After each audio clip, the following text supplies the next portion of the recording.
जब दुरूदों का जब दुरूदों का दोशाला जाएगा,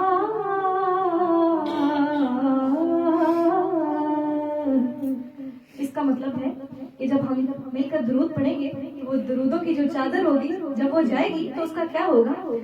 जब दुरूदों का दोशाला जाएगा,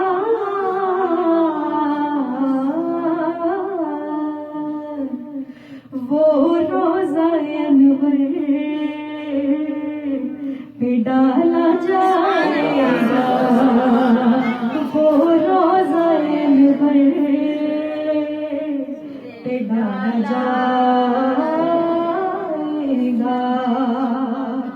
और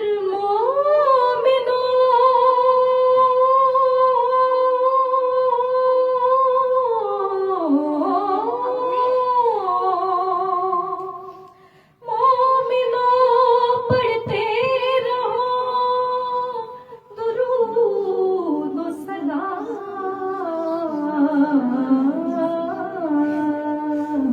क्यों पढ़ते रहो दुरूद व सलाम। के कब्र में सिखा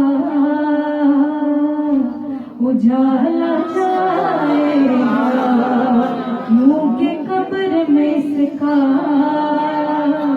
उजाला जाएगा। तो मिलकर पढ़ लीजिए। सल्लल्लाहु अलैहि